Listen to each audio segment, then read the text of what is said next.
दोस्तों, अगर हम बेसिक नेसेसिटीज की बात करें तो एक पर्सन के सर्वाइवल के लिए रोटी, कपड़ा और मकान, तीन चीजों की जरूरत सबसे ज्यादा होती है। इनमें से रोटी और कपड़ा तो बहुत से लोग जुटा लेते हैं, लेकिन एक अपने मकान की ख्वाहिश कुछ ही लोग पूरी कर पाते हैं।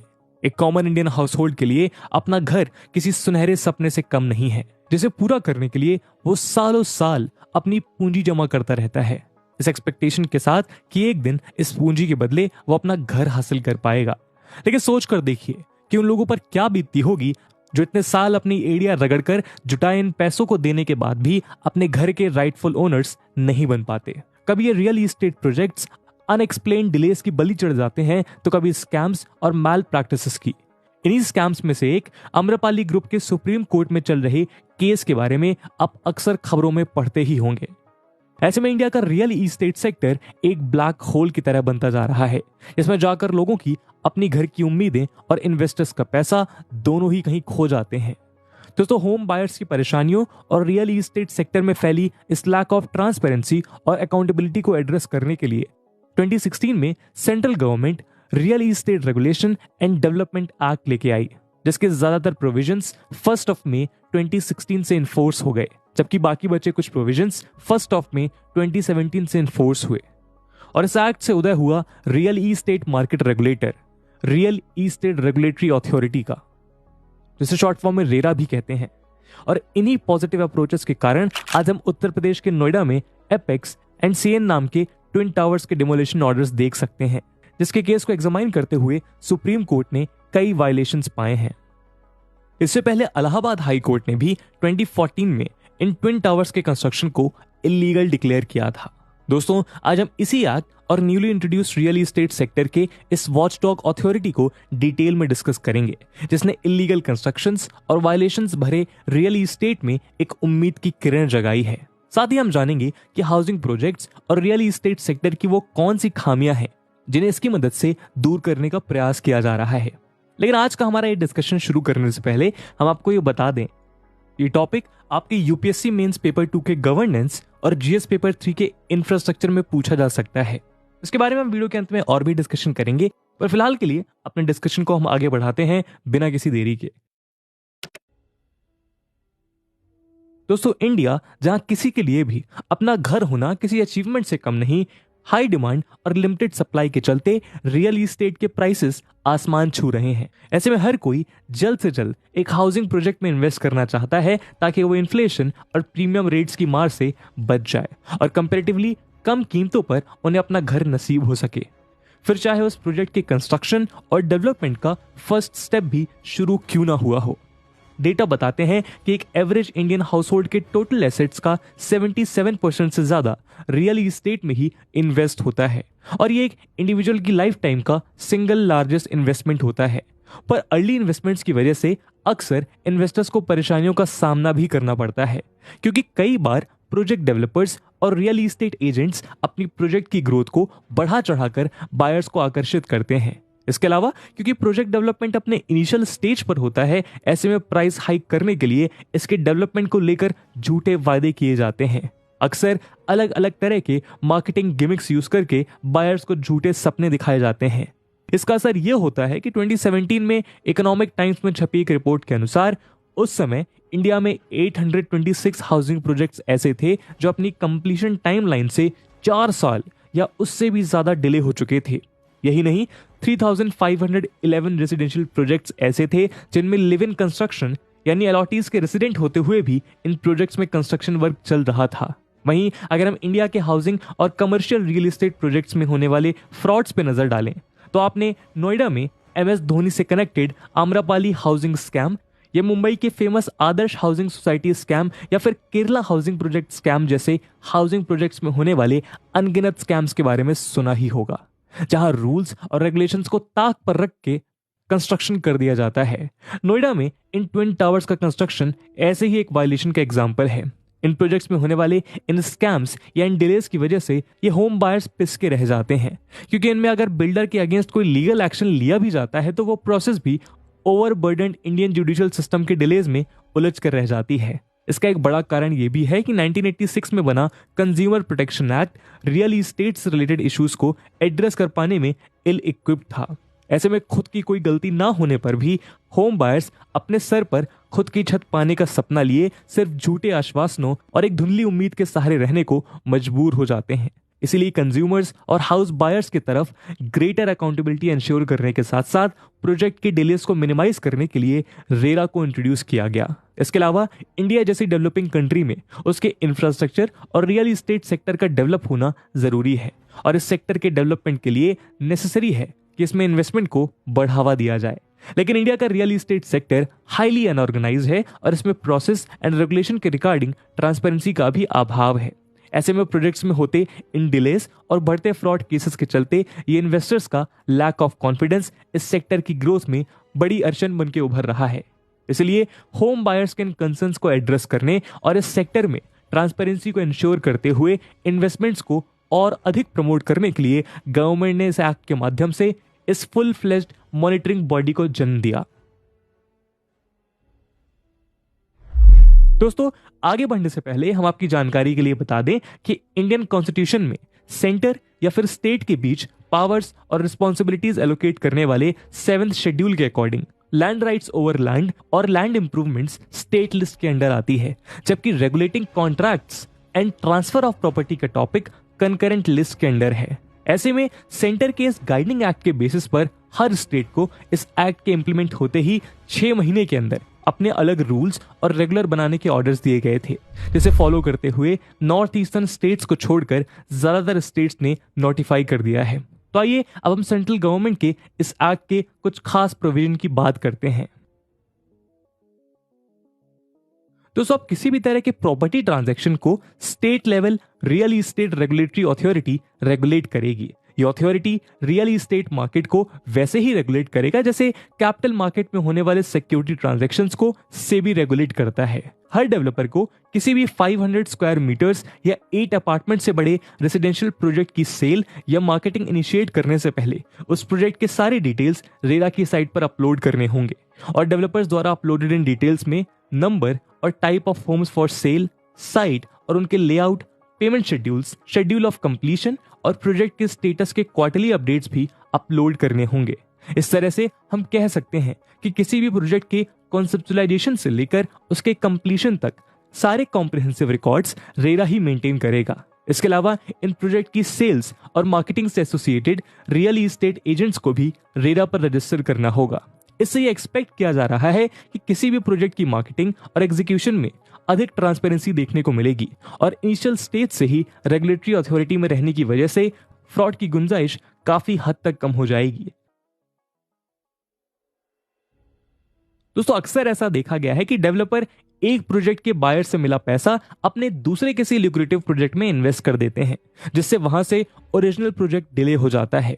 लेकिन डेवलपर्स को ऐसा करने से रोकने के लिए इस एक्ट में कुछ प्रावधान किए गए हैं, जिसके अंतर्गत डेवलपर्स को अब बायर से कलेक्ट किए गए सम का 70% एक सेपरेट एस्क्रो बैंक अकाउंट में डिपॉजिट करना होगा, जिसे सिर्फ उस पर्टिकुलर प्रोजेक्ट के कंस्ट्रक्शन के लिए ही यूज किया जा सकता है और ये अमाउंट भी एक इंजीनियर, आर्किटेक्ट और चार्टर्ड अकाउंटेंट के प्रोजेक्ट कैपिटल रिक्वायरमेंट के सर्टिफिकेशन के बाद ही जरूरत के अनुसार विदड्रॉ किया जा पाएगा।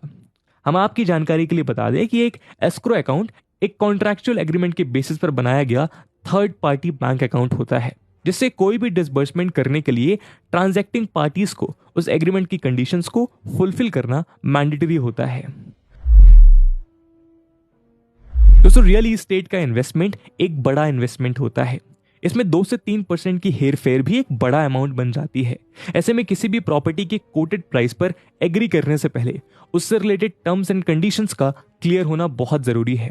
इसीलिए इस प्रोसेस को और ट्रांसपेरेंट बनाने के लिए इस एक्ट ने कारपेट एरिया के बेसिस पर ही प्राइस कोट करना मैंडेटरी कर दिया है। डेवलपर द्वारा किए गए कंस्ट्रक्शन की क्वालिटी को इंश्योर करने के लिए इस एक्ट के माध्यम से किसी भी स्ट्रक्चरल डिफेक्ट की सूरत में 5 साल की लायबिलिटी भी तय की गई है।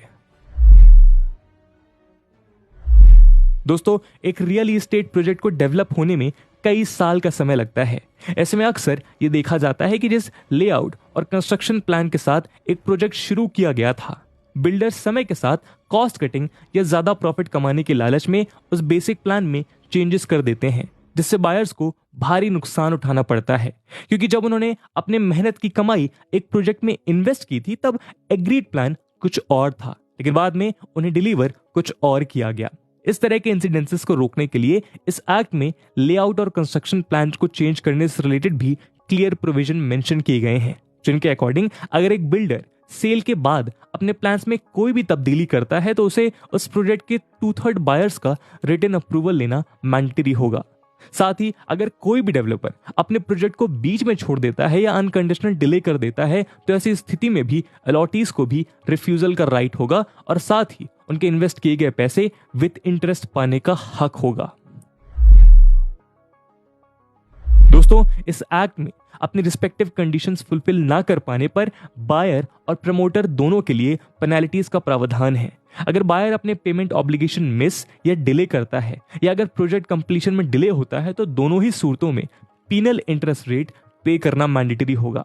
साथ ही अगर बिल्डर की तरफ से कोई भी इंफॉर्मेशन इनकरेक्ट दी जाती है या उसका डिस्क्लोजर इनकम्प्लीट होने की स्थिति में उसे टोटल प्रोजेक्ट कॉस्ट का 5% एज अ पेनल्टी पे करना होगा। यदि इसके अलावा भी बिल्डर की तरफ से कोई भी प्रॉमिस कंडीशंस फुलफिल नहीं की जाती तो उस केस में भी बायर्स को यह अधिकार होगा कि वो प्रमोटर्स या रियल एस्टेट एजेंट्स के खिलाफ रेरा में कंप्लेन भी फाइल कर सकते हैं। यही नहीं, फाइन और पेनल्टी के अलावा इस एक्ट के अंतर्गत कुछ केसेस में प्रमोटर्स, रियल एस्टेट एजेंट्स और अलॉटीज के लिए इम्प्रिजनमेंट्स के भी प्रावधान है। दोस्तों, रियल एस्टेट प्रोजेक्ट से रिलेटेड कोई भी डिस्प्यूट होने पर उसके रेजोल्यूशन की जिम्मेदारी भी रियल एस्टेट रेगुलेटरी अथॉरिटी पर ही है, जिसे कोई भी कंप्लेंट 60 डेज के अंदर रिजॉल्व करनी होगी। साथ ही रेरा द्वारा किए गए किसी डिस्प्यूट के रेजोल्यूशन से अगर किसी भी एसोसिएटेड पार्टी को इश्यू होता है तो इसके लिए हर एक स्टेट में एक रियल एस्टेट एपेलेट ट्रिब्यूनल के एस्टैब्लिशमेंट का भी प्रावधान किया गया है। रियल एस्टेट से जुड़ा कोई भी कॉन्फ्लिक्ट जुडिशियल प्रोसेस में ना उलझे, इसीलिए इस ट्रिब्यूनल को भी 60 दिन में ही केसेस को रिजॉल्व करना होगा। दोस्तों, जैसा कि हमने देखा कि रेरा के स्ट्रक्चर को देखने से मालूम होता है कि इसके इंप्लीमेंटेशन से ये अपने ऑब्जेक्टिव जरूर पूरे कर लेगा, लेकिन फिर भी एक्सपर्ट्स के अनुसार इस एक्ट में कुछ खामियां हैं। जैसा कि हमने देखा कि इस एक्ट के अनुसार बायर से कलेक्टेड अमाउंट का 70% अमाउंट एस्क्रो अकाउंट में जमा किया जाने का प्रावधान है, जिसका उपयोग केवल कंस्ट्रक्शन वर्क के लिए किया जा सकता है। लेकिन रियल एस्टेट प्रोजेक्ट्स में अक्सर कंस्ट्रक्शन कॉस्ट से ज्यादा बड़ा अमाउंट लैंड एक्विजिशन पर खर्च करना पड़ता है। ऐसे में कलेक्टेड मैंडेटरी फंड का अनयूटिलाइज्ड रह जाने का खतरा है और साथ ही ये 70% का अमाउंट कैलकुलेट करना और उसका डेपोजिशन इंश्योर करना डिफिकल्ट साबित हो रहा है, जिससे ओवरऑल प्रोजेक्ट कॉस्ट भी बढ़ जाएगी।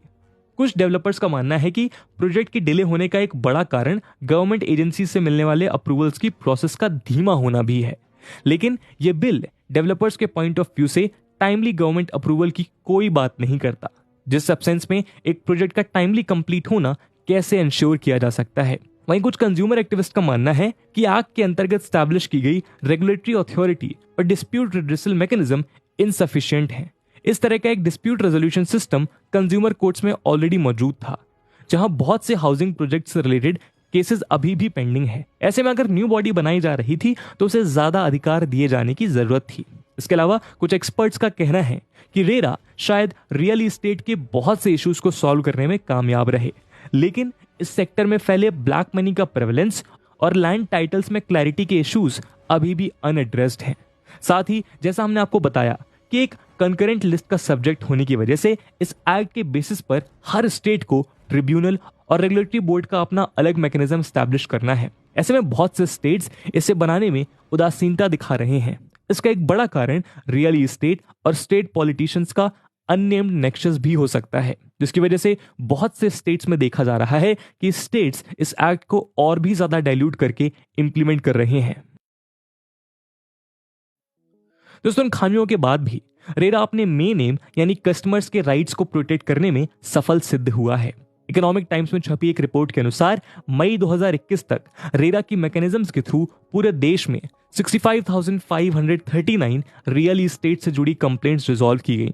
साथ ही रेरा के मैंडेटरी रजिस्ट्रेशन और डिस्क्लोजर्स के नियमों के चलते होम बायर्स और इन्वेस्टर्स को बेनिफिट हो रहा है, क्योंकि ये नियम उनके लिए राइट टू इंफॉर्मेशन की तरह सिद्ध हो रहे हैं। जिसमें उन्हें एक प्रोजेक्ट के कंसेप्चुलाइजेशन से लेकर डिलीवरी तक हर इंफॉर्मेशन मिल रही है। रेरा नॉन रेसिडेंट इंडियंस यानी कि एनआरआईज के इन्वेस्टमेंट के लिए भी एक सेफ्टी आर्मर का काम कर रहा है, जो अब्रॉड में होने की वजह से अपने इन्वेस्टेड प्रोजेक्ट्स की फिजिकल ग्रोथ एनालाइज नहीं कर सकते।